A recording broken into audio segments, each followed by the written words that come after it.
Eagle Actual, Shadow 1 is weapons hot. We're burning daylight here. Copy, Graves. Stand by. All right, everyone, welcome back. We've been doing this, like I said before, we want to do it twice a month here on the channel. We just want to go around the community, getting to know a lot of the creators that are coming up and a lot of the competitive people that are on the scene as well. But today we're going back to the esports scene, and we're catching up with an old friend of mine, and we're also gonna, meet some of his friends, the people on his esports team, and we're gonna give you guys a chance to go ahead and introduce yourselves. Start off with Jarvis. What's up, guys? I've been on here before, but yeah, I'm Jarvis. I'm a competitive esports player. Right now, I'm going on 3 years comp. I mainly play Call of Duty, but I have played other competitive games. I guess you could say like I've did some competitive Warzone, a little bit of Apex. When you came on last time, I believe you said you had started already in the esports scene, right? You had been in it probably like a year and a half at that point, or 2 years. Yeah, This was like a few. This is like probably, I don't even remember, like 6, 7 months back. We did this. That's when I first started. So you're one of the OGs for this like series that I like to do. But yeah. go through your teammates, man. Who are they? What do we got? We got my man Polar, or Patrick. This is my duo. We both play the subs together. When I'm on Hill, this is one of the guys that I trust. Then we got my boy Rage.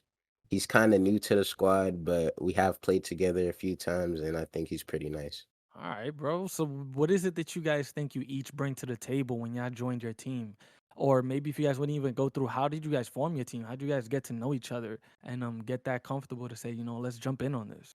Well, shoot, I met Jarvis, think about a year ago. He just sent me a DM. He's like, "Yo, are you from this town?" That kind of freaked me out. I'm like, "Yeah, bro, I'm from this town." That's a great Um, way to start. yeah, he said he might be my father. I'm like, "Yeah, let's Was go." it after dominating in COD or something, or he just sent you It DM? it was just a DM, and then That's from crazy. from there we just kind of started playing Warzone, and then Modern Warfare 2 when it came out. So yeah, go through the formation of the team. So once you guys DM'd each other, like, did you guys already have your sort of icons already set? Did you guys go about making those for yourselves? Like, what is it you guys decided to do in terms of branding? So we were a little four-man squad. Me and Polar have been playing together for a while, like I said. But we had two others with us, Yugi and Beams.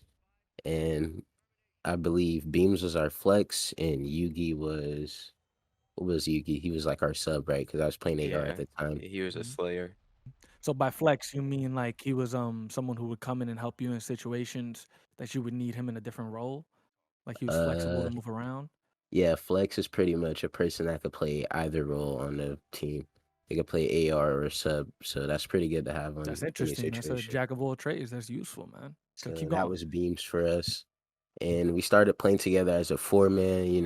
We did some eights, some CMGs, and we eventually got signed to a team called Mythic X. But things didn't Mhm. turn out in our favor, but we got a better chance to play for the team we're playing for now.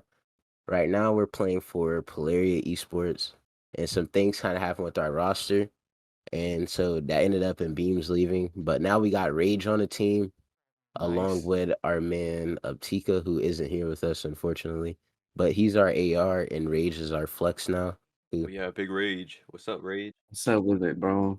So, my real name's Tristan, born and raised here in Utah. I play as a flex for Polaria Esports, better known as Team Ultra. So, we're kind of all around, and as a flex, it's kind of my job to just kind of make sure that everyone can be where they need to be, you know what I mean? And to make sure that if, like, say, if meta on the game or on a specific map or specific, like whether it's hard point or search, whether it's Certain like a three, modes. yeah, like a Yeah. three sub meta or a two sub, like it don't matter. Like where I come in, I can come in as an AR. I can help with sub. Like it just kind of depends how small or big a map is, depending on how we need to play, whether it's faster pace, slower pace, kind of just depends, really. Um, What would you say contributed to you being able to be so flexible on the field like that? Did you play a lot of singles like when you were younger? Like you played on your own a lot, so you had to adapt to different people, or did you yeah, look for just it? kind of jumped around, played whatever anybody else needed me to. Mhm. Because I've been playing comp for since about Black Ops 4 is when I first joined my first team. Okay, Um, so that's about how many years back would you say that is? That's about shit, so that's many black, so many CODs Like come out, man. 5. It's one every year. I think about 4 or 5, maybe. I think so. I think it was about 4 or 5 games ago. So I kind of started out back in Black Ops 4, and that's when I first started jumping around. Whether it was because I've played every role, such as Hill Time, Flex, Slayer, everything except for main AR. But um, so when it comes around to playing like GBs and CMGs and shit like that, it kind of was like whatever anybody needed me to play, Kind of I'm fit. flexible. You know what I mean? Yeah, it's kind of fit for you. It was easy for you to Exactly. jump into that role. And I guess that's part of making a team, right? Like whenever you want to bring people on or if you want to see what people have when you're performing together and you guys are competing, you Hmm. want to see if people execute in their roles. So I would say you probably have a good grip of reading the field and seeing where people are at, where they're spawning, where they're Yeah, coming definitely. from. So it's like I always thought people who played like that were always like crazy interesting because they never just spat shit out, you know? Like Yeah, everything they said, if you were on their team, if you actually listen to them, they're guiding. You're like, damn, bro, all right, I'm gonna be right here. Yeah, sure. What, shoot this? yeah, Okay. yeah. So that's Exactly, really and dope. I can another thing for me is I can all I'm sure Polar and Jarvis both feel the same way, but when you are getting like a split spawn, say one's like you're spawning next to the hill, but another person's spawning across the map on their side, you know what I mean? Um, that's when you know like, okay, well they got multiple pushed up in mid, so you're gonna get split spawns because they're about to break the hill. You know what I mean? So it allows me to understand like, okay, well, if I'm spawning across the map and they're spawning behind the hill, you know what I mean? Either they're fully flipped and they're spawning back there, Yeah. so Or there's a change the couple. direction, or there's just a couple kind of hovering around mid somewhere. You know what I mean? Damn. Um, whether it's that or as soon as you see three of us get flipped to one side and you still have one guy still left on hill, you already know that the rest of the other team is spawning in the far back next to the hill time. You know what I mean? Yeah. So Exactly. it's whether that means the hill time needs to get off for a minute and play his life so we can get there and collapse as a team. Whether that means get as much time as you can and play for the next hill, it don't matter. Yeah, that's a crazy breakdown of how the maps play out and how, depending on where your team is at and what you're trying to take, what kind of objective you're doing, knowing where people are spawning is one of the most important things when it comes to being super competitive. So, would you say you're the person that calls that out, or do you guys have like a call out person on your team, someone who's calling out the situation as it plays out? Everyone's calling out. Yeah. Kind of Everyone's calling everybody. out. That's Yeah. interesting too. Everyone should be Yeah, communicating call and outs are calling out always everything. flowing. Right. Well, that can make or break a game because if Mhm. you are the only one to spawn across the map and you don't call that out, that can break the whole hill because they're thinking you're Wow. spawning with them and like the whole team is pushing around the back of the hill. Mhm. And if they think that you're spawning in the back of the hill, like, okay, Polar will cover that. But I spawned on the complete opposite side and they didn't realize it because I didn't call it out. So they're getting flanked and they don't know it. And that Yeah, that can gives a good cost image of you the the game. constant communication y'all need. Yeah. Hmm. That gives a very good image of that because when I play, because I like to put myself as a casual, you know, like that's just how I play. And whenever I have these conversations, I really try to absorb what your points of view are, like while you're playing. And it's very easy to just get enveloped in like what you guys do while you're playing, while you're on the map. So when I play, I respawn. I don't say anything. You know, I just run into the map. You know, I'm doing the objectives. I'm going to the hard points. I'm trying to do what I need to do. But to have that different competitive edge, simply communicating when you spawn where you're at. If you see someone across the map just spawned over there, because sometimes you have the line of sight, you got to call that out too. So that's interesting, bro, and that's definitely that next level that brings up the esports into it. So obviously we did a video back on this channel where we kind of went through the news when Modern Warfare 2's trailer got dropped over the summer, and something about it to me just reminded me of Modern Warfare 2 when it came out on PS3. You know, that magical feeling when you got into it, everything kind of just fit a lot better than the other COD games. And obviously coming off of Modern Warfare 1, everyone loved that one. Everyone loved Cold War too, but it was kind of arcadey. They liked the realism that came with Modern Warfare. So what do you guys think about this game? We're a few months into the launch already. You'd say there are probably bugs here and there that they always need to fix, but the game is what it is. What do you guys think about Modern Warfare 2? Give everybody like a short review. Oh, mine's Hmm. real short. It's the worst game that I love to play. Yeah, there you There you go. There go. you There go. you go. Oh, That's a the good heart one. attack on the controller. Yeah. Yeah. In Yeah. all honesty, I think MW2, it's not bad. I'll give it that. It's not horrible. There, I've seen worse. I've played worse. I think like the gun base is perfect. You know what I mean? It's a good variety of guns. But coming into, if we're going into detail, I think that trying to unlock one gun to unlock another gun just to get it to a certain level, that's a little dumb. I can't stand that. Like you That's got to the get a business specific gun practice. to a specific level to get a specific attachment just to get what you need. You know what I mean? Yeah, I could So definitely see how that's frustrating. That's all business right there. That's where the business yeah, comes into it. That's like what how they sucks. used to have it was just like, oh, get this AR, and either you unlock all of them, or like you unlock all of the assault rifles at the same time. You know what I mean? Or it's like you unlock one gun, get to another gun at a certain at a specific level, and that's it. You know what I mean? But trying to unlock this gun or this like what is it, Attachment. like receiver, like a different receiver, you have to get it to a specific level or Mhm. specific level to get this attachment to unlock this gun. And it's like it's just I don't know. It's all around. It's a little chaos right there. Camo wise, there's a Is it something you think is fixable? maybe in the next COD. I don't know if they'll ever fix it in It's this one. too it's too far gone for this COD, bro. Yeah, Yeah, that's what I like to that's what I really like to check on is like, do you guys think it's something that's fixable? Because I mean, they really only fix the game up until a yeah, certain point before they start, working on the next one or working on, whatever DLC, whatever next season they want to do for yeah. Warzone. Um, so do you think there's a difference between Warzone and COD multiplayer? Or do you guys think that those problems persist throughout? Because you guys are in the competitive scene, so not necessarily all of those attachments and things they don't come into play the normal way. So do you guys think in a competitive sense that the game has some value there in terms of what they tried to do, or you think we just got to get to the next one and hope they get it right the next I time? think the GAs personally, I think they're a little OD this year. Like they're really trying to bring it to like a two gun meta. That's it.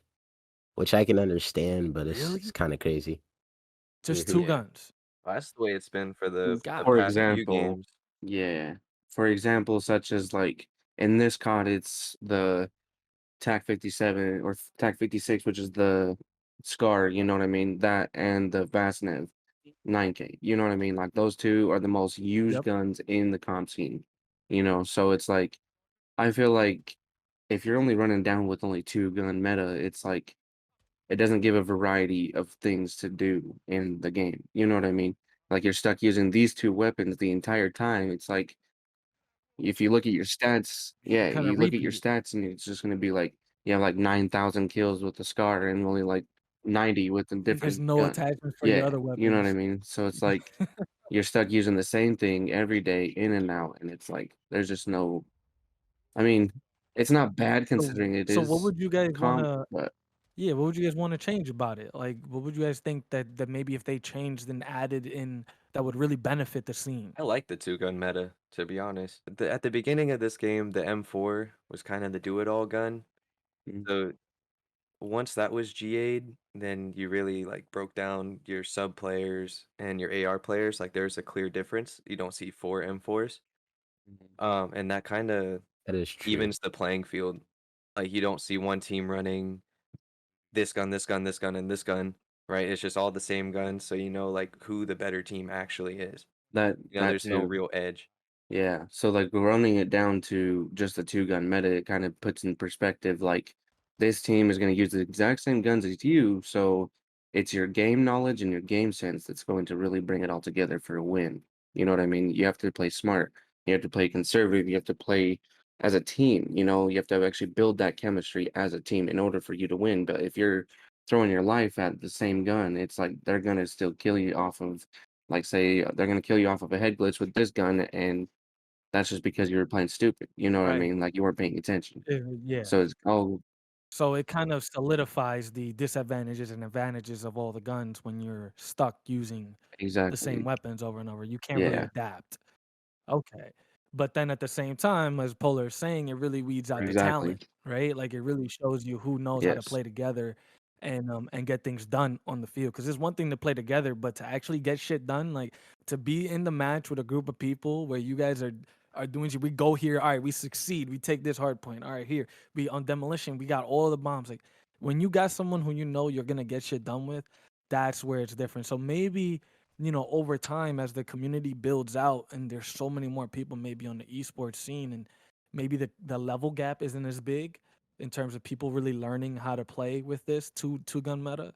Maybe they'll increase it, because now they want to give some flexibility. It's usually a ebb and a flow, right? Like they usually Yeah. tighten it up, but then over time, everyone's upset about it for these reasons like this, and they say, let's change it, and they loosen it up again, Hmm. until they repeat the cycle, as COD always Yeah. does.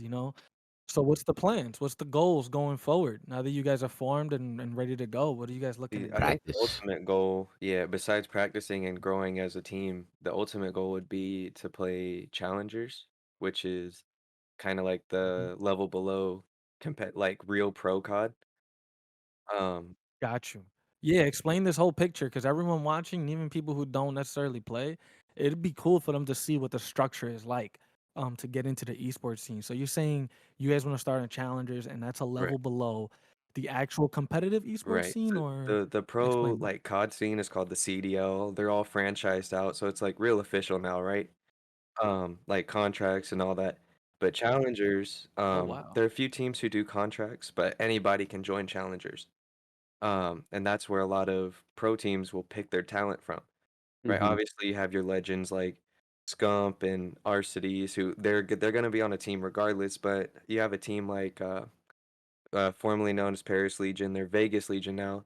They picked a player who was recently in a challengers roster with Pro Loot, right? That he played a little bit of pro play last game, but he was in challengers before that. So that's where a lot of teams will just kind of pick their players, and it's where the young talent is. So when it comes to actually getting into it, how long would you say would it take you to get there through consistency and, like you guys say, practicing and all that? How long do you guys think it would take you to break into an upper mold, or is it just a matter of grinding until you get there? It's I would say grind. You gotta just grind till you make it. There are some people who will never make it up there, no matter how hard they grind. And that just Yeah. shows the talent gap that there may be, and it's just the Yeah. reality of And it. it's a rapidly changing scene, so you can like be a player from Call of Duty Ghosts, right? You could have been the best player from Ghost, but that doesn't mean you have a spot in Modern Warfare 2, like for the pro teams. So it's To create a meme of my life with that as I go through the CODs. I'm great one game. I feel like I'm at the top of the world. I got like a 2 KD, 2.5 KD. I'm like, hell yeah, let's go. And the next one, I think it was back on PS3 from Modern Warfare 2 to Modern yeah. Warfare 3. And then once I hit Modern Warfare 3, I was garbage. And I didn't I never played competitively, so I didn't understand what the stats were, what guns were buffed. I was younger too. So I was like, once that happened, I was like, I do not understand. It was really frustrating, bro. It's hard to get through that, like that up and Yeah. down flow to get That's another consistency. thing right there. That's That's a that's a whole nother talent. like file in itself. You know what I mean? Like being like what as Mhm. comp players, we also have to be paying attention to buffs and nerfs and what attachments are GA'd and like because the second you slip up, whether it's in CMGs, GBs, or challengers, like whatever the GAs are, if you're not following GAs, the second you end up using it, like if you're not paying attention and say if you end up using a GA'd weapon or a GA'd attachment, like you instantly lose. You know what I mean? Like you automatically have to forfeit Jeez. unless sometimes we have run into a couple people that are like kind of flexible and they're like okay with it. They'll just like end the game, tell you to take out the attachment, run it back. You know what I mean? But a lot of times there are times where they'll That's a instantly blessing. have you like forfeit the match. You don't get to play them again, and you instantly lose. You know Yeah. what I mean? Sometimes you're So banned. yeah, Wow. sometimes you even get banned too. And is it like a permanent ban, or getting like talking like 1 or 2 It years, just or depends on like if you're playing in a mhm, random league. how competitive it Yeah, may Yeah. like be, right? challengers, I Like think the scene. you're banned for I don't know. That you have to be real careful with challengers because if you're using G8 stuff, there's a chance that you can never play again, Mhm. Yeah, depending on Jeez. And it tarnishes your reputation in the exactly. exactly. community too. Because if that happens to you, people look at that in that community. They actually see. So what would you say? So when you guys joined Ultra, right? Was there a process for you guys to join them? Did you guys have to apply, and did you guys have to do Yeah, tryouts I too? had to do a tryout for him, and see if it all fit together. Like, if I played nicely with them, if communication is what they need it to be, gun skill needs to be, and knowledge, map knowledge, everything like that. You know what I mean? Um, So they yeah, test you in a like you way. have to actually meet the standards in order to be what they need you to be. Because if you're just like, say, a little Timmy running around with shotgun, you know what I mean? Like you're screwed. You're not gonna do nothing. But Yeah. being able to have that communication, team knowledge, and map knowledge, um, really fits the puzzle together. You know what I mean? So, um, That's really what you need to yeah, yeah, develop, you'd say. Those 3 skills are very important. Because I remember when I had Jarvis on before, we talked about the nerves that you kinda get in a tryout hmm, situation, like, you know you're good, you know how to play, but the minute you put yourself in that situation, it's a whole different game because this is on the yeah, record, right? Like, when whatever you say, you can't take back. So it's like, this is your performance, this is what you're putting out there, so I think it's super impressive that you guys broke through the mold and you guys are with Ultra and you guys are with the team and you're looking to do big things, And there's a huge step that people never hmm, take. So it's one thing I discussed with Jarvis too. It's cool that you guys started it off. So in terms of the near future, you guys want to hit up challengers. Is there more to this team, or do you guys have more members? And how big are you guys gonna keep it? And once you start like Oh yeah, competing, well, there's one, two, three, four. There's 5 rosters, for Polaria, right? There's white, purple, black, ultra, and the academy team, and they can all play challengers. They can all go into different leagues and all that. We're just one roster under the parent, like not company, but you know what I'm org saying. itself. The org. what kind of role do the upper teams play? So you guys said you have an academy team. That sounds official. So what It's is that? just players that they want to play comp, but they either just don't know like rotate, like they don't know how to play comp. So it's kind of like a learning So is thing. that the not necessarily the lowest level, but is that the sort of entry level for a lot of Yeah, that would In people be a in your starting. way, esports? yeah. So it's kind of just like the academy team is kind of where players will go to better their game knowledge or their gun skill, you know what I mean?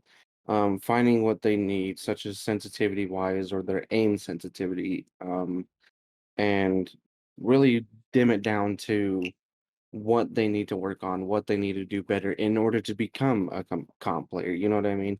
Um, and it Wow. puts them into a position where anybody that's in an academy team can be coached. I mean, obviously any roster can be coached, but the people in the academy team, in order for them to become a comp player, they have to be coached in a certain way. You know what I mean? Yeah, Figure out what they are Right. best at. Mhm. yeah. So that's what it, Someone has to sit down with them to yeah, really see what they exactly. have and what they know they can do. That's really crazy. So would you say, because I remember also speaking on it before in terms of the atmosphere, how nurturing it may be, would you say it's more of a sink or swim atmosphere to a certain extent? Where, if as long as you swim a little bit, if you swim enough, like, all right, we'll bring you along and we'll put you under our wing, where you get the help after? Or would you say it's kind of really consistent? You really just gotta handle your own, you gotta work as a team, and you just gotta bring your A game every Um, day. I mean, everybody has their bad games, obviously, but I think Mhm. as like a coach, which I'm not a coach, but if I was the coach, if I see you trying to learn and I see improvements here and there, or for certain game modes, I see you following like what I've been showing you, like rotating early or checking certain spots first, like that's not like someone that I would drop. That's someone that I'd be like, "Hey, you're improving, even though it might be slow." That's worth the Yeah. development. Yeah, because the Yeah. scene always needs to Mhm. grow. Like, we can't just be telling people to get out because they have a bad game or even Hmm. if they're not the best player. Yeah, that's the evolution of Yeah. COD though, right? Like I feel like in the way back in the mid 2000s, it was a shit Hmm. show back then, Like we were the things we would say to each other on the mics back Oh then, man, dude. we would never repeat But that Nope. it's still like today. that. The things that were said It's to still us. like that, man. Let me tell you. Sometimes it Oh is like yeah, that. with the proximity chat now, the proximity chat is crazy. I've people are creating so much amazing content from those clips, but talking about the content creation side of it, do you guys create content as well as Oh, Yes. compete? yeah, for sure. So how important do you think? Because a lot of people they think of esports players and they say, "Oh, they just play the game and they just practice with each other." I actually tend to think the opposite. I tend to think that when you become an esports player, you kind of already have to have that other side of it in terms of editing audio, right? Knowing how your audio sounds in your clips because you guys have Instagram accounts or you have somewhere where you display your Yeah. talent. So there's like a whole other side to being an esports player that's kind of like marketing Right. Hmm. yourself, right? How are you guys feeling about where you're at with that, and what have you learned about it, or do you agree that it's It's important? for sure important. I'll keep my answers short so they can answer too. But you can have all the skill Hmm. in the world, but if you don't put it out there for someone to see, then you might not ever get a chance, you know? Exactly. And on like if you're already in the league and you're not making content, then you need to start doing so because if you're dropped, you don't have anything to fall back on. And Like with nothing to show other people. right, well, not even that. Like in this day and age, you can live like you could support yourself by streaming and making Yeah. videos and stuff. Yeah. So like you have a lot of pros who do that now. That is a Right. game Like a changer. lot of pros do that now where they'll stream, they'll make videos where if they are dropped for whatever reason, or if they have to leave the scene, they have some sense of security. Like, okay, I can survive a little bit off of the content creation until I figure something out, you Perfect know? example that I can think of is Scump, because you know how this is his last year. This is Yeah. last season playing, but he has YouTube and Twitch to fall back on. He's still making a living off of that too. So he's got his this last season, and then as soon as he's out, he's doing content. Content for the team still. Like he's still gonna play and content create for Optic. You know what I mean? But the thing is like Yeah. for example, with me, um, I have like Instagram, Twitter, Twitch, YouTube, like all of it. You know what I mean? TikTok, whatever. So in order to really get your name out there, you got to be able to edit your videos, whether it's your sound effects or your editing software. Everything has to be like what you want it to be in order to be where you want to go. It's one thing I've noticed about every single esports player. I don't think I've really come across one who's really serious about what they're doing and they don't have a social media presence in terms of putting out videos. And when you really get into it, they're on a computer, they're on a laptop, they're sitting there editing. Even if their computer laptop's not strong enough, they're grinding to put these videos out. Grueling wait times on the laptop, waiting for Mhm. it to render or whatever it is you're Hmm. trying to do just to put the content out because you just want to show people what you have. So I feel like that's super important. I always like to bring that up, and it's cool that you guys understand that too. Especially with like I said with the proximity chat and with a lot of the things that they've introduced with Modern Warfare 2, there's some things they need to work on, but it's really created an environment where like you said you can support yourself off Hmm. of these things. You can actually create a brand, create a grind, and then once you get enough consistency going and you're good, I always say the key to all of this stuff is consistency, no Yeah. matter what you do. If you want to be an esports player, if you want to be a competitive just sort of influencer with a game with gaming videos, where some people they don't really compete but they just put their clips online, anything like that, it's all about consistency. And it's one of the things to stay successful too. It's because a lot of people get there and they kind of just stop. It's a lot more hard work to get there and Hmm. keep going and not think about what you've done. How has it been for the holidays? You guys had a good Christmas? Happy holidays, whatever you celebrate. Yeah, it's Everything been good? good. And a fantastic Christmas. Yeah. Oh, whoa, whoa, whoa. Fantastic. We Hold gotta up, get into why Polar. it was Hold up, Polar. fantastic. Listen, man. You might want to explain, My son. well, no, my wife she doesn't follow like she's not a gamer and she doesn't follow like Mhm. pro COD or nothing like that. Oh man, this was But huge. she went out and bought me like two like shirts from Optic Gaming, a cup like Optic Gaming cup, the sticker pack. My dad got me a huge Optic Gaming flag. I'll send you a picture of it. It's huge. What? Um, and a That's FaZe awesome, bro. jersey. Damn, congrats Yeah, on that. and she was talking about like something that she wanted to do, but obviously it's not close enough. Going to Texas for one Mhm. of the pro events. Oh, wow. So she's really kinda gone all in, you think, right now, just to really supporting what you Yeah, wanna do. she That's wants to awesome, see me man. succeed. That's awesome. Even if I don't succeed, Yeah. she just wants me to try at least. That's Yeah. all you need, right? When you have that support, because I got married. I think it's been 4 or 5 years now. Congratulations. I won't tell her. I don't know the amount of time, but it was the same idea. Because back then it was more just cinematic edits for me. But as I really started, speaking to a lot of people and everyone likes speaking back, that's when you really start to realize, okay, I can work with people and I can work with a lot of people just to create, whatever comes across my mind. So, but the support is really Right. what you need because I have a Oh, 2-year-old. So, we take care of her all the time, obviously, right. right? She's our daughter. But if I'm on here a lot, it requires her to be, available there. And vice versa. Like, I take my time when I'm off of this. So, but that support is key, man. I'm happy. I'm happy for you and happy for her. It's gonna be a great endeavor for her to be supporting you. That's what's I up, man. yeah, I definitely appreciate her. She's put up with a lot Mhm. so far. Mhm. So I really quick also, I just wanted to bring it up because I wanted to give this kid a shout out. Maybe he doesn't want to get a shout out, but I just wanted to let him know I saw what he makes. So I got caught up into a rabbit hole going through all your highlights, right? And I was going through the comments and I saw this one person who commented. His name was Films by Charles. You guys Oh know him? yeah. Yeah, Okay. I used to work with him. Oh man, Yeah. so I don't know what it was. I saw the name and I was like, well, I gotta click. I gotta see what he got. And I saw his film Affinity, My Affinity with Nature. Yeah, And it yeah. was kind of him going through his life, going through his grow up, his time growing up. And it was just one of the most it was simple, but it was one of the most riveting things I had seen because this is someone I had no idea who he was. I had no idea what it was about. I just knew he was making a documentary about people he's met along his life and places he's been, with shots in the background of like, what he's talking about. And I watched it all the way through to the end and I was like, yo, that kid has talent. So I just want to know, is he still doing that? Is Yeah. he still like Yeah. he Yeah, he's is? definitely he's That's making what's new up. stuff. Funny thing you mentioned that. He's actually Mhm. gonna be my editor.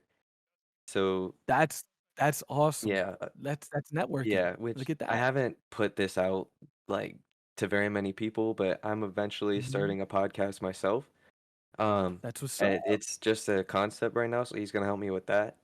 Um, This is all stuff you oh need. You yeah, got to put this all out oh there. yeah, If you want to start one, it's good to let people know because you obviously are experienced. You guys are all playing. oh So yeah. if y'all all got something to say, people want to listen to that. Eventually I'm gonna start doing vlogs, and he's gonna like help me shoot it and edit. Like if he can, he would be going to Texas with us, and he'd be documenting the whole experience, like from his point of view. He's very talented, and I hope he continues to do his own stuff. It's very rare you get to interview people and they speak so freely and they speak so smoothly and you catch it on camera. So it's like it's not just about that it was something he made. It's something about his life with other people's lives. It was really freaking interesting, I gotta say. Yeah. So I really enjoyed that. And that's just part of this. You kind of just you meet people even without meeting them. But definitely if you see them, let them know. I watched his content and I thought it was amazing, man. Uh, I thought it was I'm for amazing. sure gonna text him when we're done here. Hey, No doubt, no doubt, and it'll be on the video, so who knows? Maybe many other people will see it. I'll So tag him. tell him to keep his page nice and tidy. People might be coming Yes, through. sir. Well, we'll keep it at that for now, bro. If you guys ever want to come back on, if you guys want to bring in any of your friends, anybody else on your team who maybe couldn't make it today, I know the owner Creamy couldn't make it. Definitely would love to have him on the show. Feel free to hit me up if you guys have anybody else too that wants to jump on and just chop it up for a little bit. That's really what I want to do with this. I kind of just want to chop it up and just like get to know people more necessarily than only talk about like their esports. We want to also give you guys some personality, let people understand where you come from and who you are, and that's part of it. So if you guys have anybody, let them know. Let them know to jump on in. Oh, for sure. hell yeah, dude. No doubt. I got Jarvis, I got Polar, and I got Rage on here. We'll have their Instagrams. Definitely check out their channels, check out their content. I've watched a few of their content and it's awesome. They definitely have their highlights on point. And give them a follow. Follow them because in the next year and a half, you never know where this team's gonna be. And the journey is always the Mhm. best part of it. So it's always good to catch up with people along the way. Don't be scared to come back, fellas. Hey man, I'll come back anytime. You let me know. Anytime, bro. I'm good That for was whenever. lit. Yeah, That was dope. Yeah. no I liked doubt, it. no doubt. No doubt. And I would definitely, if he wants, I would love to have filmed by Charles, if his name is Charles. Yeah, yeah, he goes by Charlie. But if he wants to come on, bro, definitely let him know. I would love to chop it up, just talk about editing, talk about, what he has for inspiration in his movies and everything like that. Mhm. It'd be a great conversation. So For sure. Definitely let him know too. Yeah, I got you. So everybody who joined us, I hope you guys enjoyed our conversation. Yet again, we've brought another great group of people onto here. I've had two groups so far. One was my first video with Mr. Yo, where I had a group of his friends on. This is my second group of friends that I've had on. So it's always awesome to chop it up with a bunch of people. If you guys enjoy, leave a comment down below. Let them know what you think. Always subscribe. Obviously, we love that here. If you guys could do that and help the channel grow. And we'll check in with you guys next time. Peace out.